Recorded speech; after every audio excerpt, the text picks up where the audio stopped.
¿Estás ahí? Sí. Es la historia de un joven que vive dentro de un núcleo familiar privilegiado, en el que vive un poco oprimido por su padre, por la personalidad tan fuerte que tiene el papá, pero él en algún momento toma la decisión de huir de eso. O sea, él prefiere, apuesta por su felicidad en vez de por su comodidad. Entonces decide viajar a Barcelona para seguir su sueño, estudiar fotografía. Eventualmente conoce a Carmen, una modelo frustrada, se embarazan, la cuestión económica se les empieza a nublar y Fausto no le queda otra más que pedirle otra vez ayuda a su padre. Él lo condiciona a regresar a México, le dice, sí, yo te ayudo, pero te vienes a México y empiezas a trabajar en la empresa familiar. Eventualmente hay un evento que detona como un ataque psicótico y más adelante pues descubren y es diagnosticado con esquizofrenia y se ve a merced por completo Serle de fiel las en las decisiones alegrías de y en su las padre. penas. Yo quería contar la historia de una familia, ¿no? Y que un evento dentro de la familia afectara a un integrante y que esto causara una reacción que terminara fragmentando a la familia. O sea, lo que yo quería mostrar era cómo no por el hecho de los lazos sanguíneos quiere decir que forzosamente todo es color de rosa dentro del núcleo familiar, sino al contrario, también hay aristas y ahí hay una cara oscura dentro de las familias. Y entonces, al empezar a escarbar en el cómo, qué quería contar, cómo lo quería contar, al mismo tiempo yo estaba revisitando el Fausto de Goethe y que luego me llevó a leer el de Marlowe y bueno, como que estaba como muy fáustico en ese momento. Dije, pues creo que convive la anécdota fáustica, o sea, no una obra en específica, o sea, porque no adapté a ningún autor, sino la anécdota del mito fáustico, creo que convive muy bien con lo que yo quiero contar. Entonces ahí es cuando decido que quiero integrar esta cuestión fáustica a la historia. Entonces, una vez que hice eso, dije, ok, pero para mí es muy importante que el tono en la película sea realista. O sea, a mí no me interesa hacer una película de fantasía en el sentido de que haya flamas y que sí haya un diablo y demás. Entonces, de manera completamente arbitraria y fría, lo tengo que decir en un principio, dije, bueno, ¿qué pasaría si el personaje tiene esquizofrenia?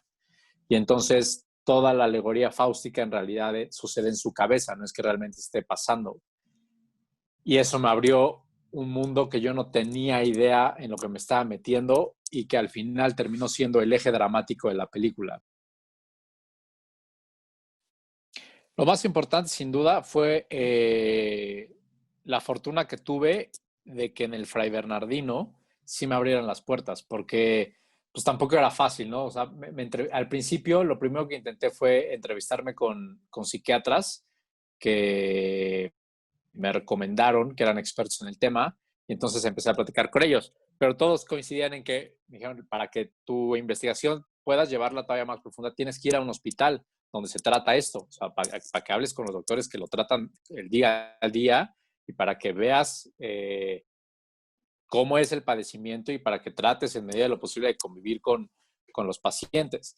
Y entonces eso hice, literal, escribí al Fray Bernardino, fue un ir y venir de mails y de permisos y demás hasta que finalmente me abrieron las puertas y a partir de ahí la verdad es que todo empezó a ser mucho más sustancioso en cuanto a la información que fuimos obteniendo y a las vivencias. Entonces con los actores empezamos a ir, ellos empezaron a tener encuentros también con esquizofrénicos y eso fue muy, muy, muy revelador. Y a partir de ahí empezamos a trabajar en el ser y actuar de esta gente que tiene el padecimiento para poderlo llevar pues a la construcción de los personajes, ¿no? O sea, cómo hablan, cómo se mueven, cómo respiran, cómo reaccionan a los estímulos, cómo reaccionan a ciertas cosas. Pues todo eso, la verdad es que sí fue un muy buen trabajo de ella y mucha disposición también de los actores, o sea, de querérselo tomar muy en serio y de sí prestar su tiempo para estar yendo al hospital y demás para poder trabajar en los personajes.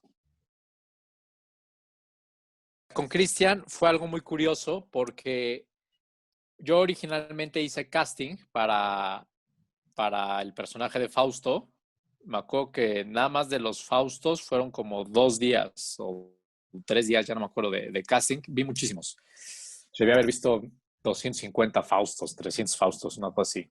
Eh, y ya una vez que había escogido al actor, que en ese momento era Mariano Palacios, pues ya estábamos en la preparación de todo, íbamos ya muy avanzados, se acercaban las fechas de rodaje y de repente se le cruzan las fechas a Mariano, o sea, empezamos a tener problemas de fechas que se intentaron primero arreglar con el plan de rodaje, finalmente fue imposible y entonces lo que yo ya no estaba dispuesto era volver a hacer un casting, entonces dije, no, ya, más bien lo que voy a hacer es, me voy a poner a ver películas mexicanas donde haya actores más o menos del rango de edad con ciertas características.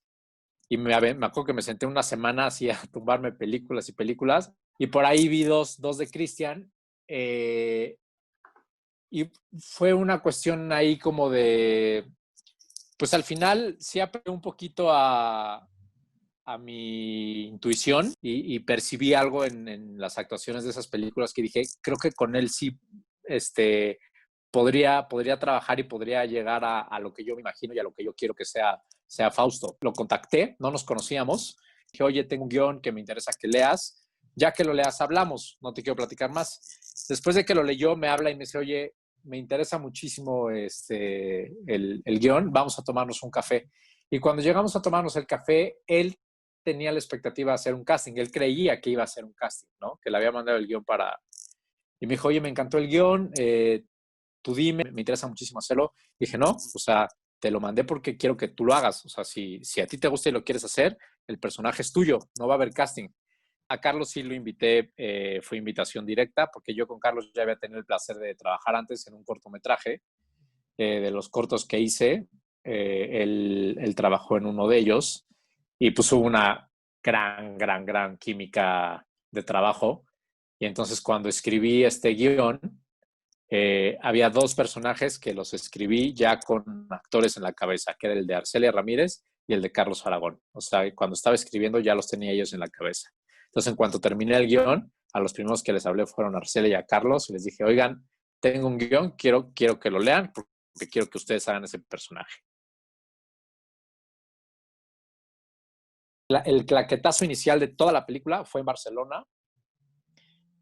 Y la verdad es que fue una experiencia extraordinaria, o sea, lo tengo que decir. Íbamos con mucha, pues un poco a la expectativa de, teníamos clarísimo el plan, teníamos ya amarradísimas las locaciones, o sea, estaba todo muy bien estructurado y muy bien planeado desde acá, o sea, se hizo muy bien la preproducción desde México, pero aún así íbamos con este recelo de que cualquier cosa que pase va a estar difícil ahí controlarla y resolverla. Y la verdad es que uno, nos trataron espectacular, no tuvimos ni medio problema de nada.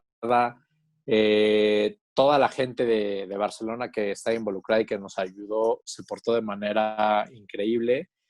El único día que fue complejo, y esta es una anécdota, es una anécdota chistosa, fue un día que estábamos grabando una de las escenas en una plaza, que es una plaza en el barrio gótico, una plaza muy bonita con una fuente, en la Felipe Neri. Eh, y obviamente hay un momento del día donde esa plaza pues, se llena de turistas, ¿no? Porque pues, es una plaza icónica del barrio gótico. Y entonces nos tocó que estábamos a media escena y sin avisar, así como agua va, de repente entra un tour de ciclistas, eran 40 ciclistas por un lado, porque además la plaza tiene dos entradas, y por otro lado, de repente, así un grupo de otros 50 orientales, ¿no? Así con el guía con su banderita y todos los orientales caminando atrás del guía, y de repente la plaza llena, y obviamente la escena tenía que verse vacía, y la teníamos vacía. Y entonces, los primeros dos intentos estábamos esperando a que terminaran de ver y que les explicaran la parte histórica de la plaza para que se volviera a vaciar y hacer la toma.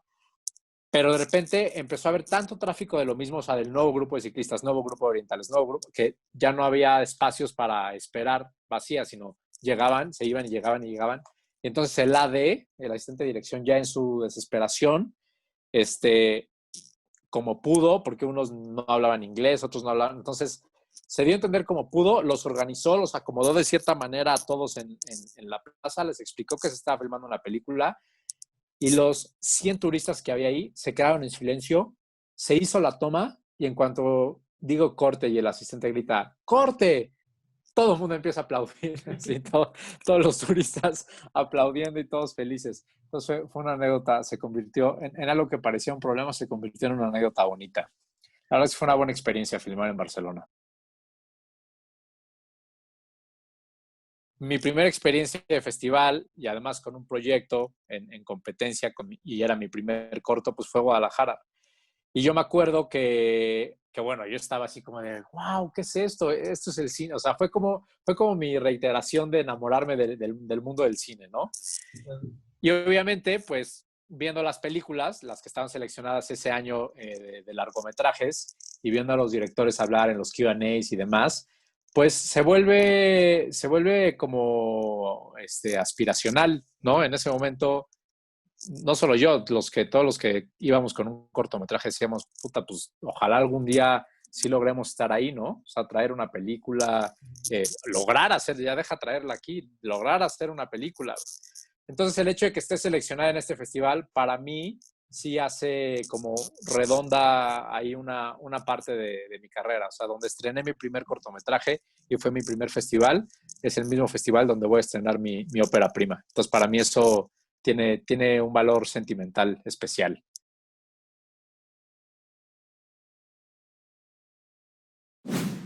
Gobierno de México.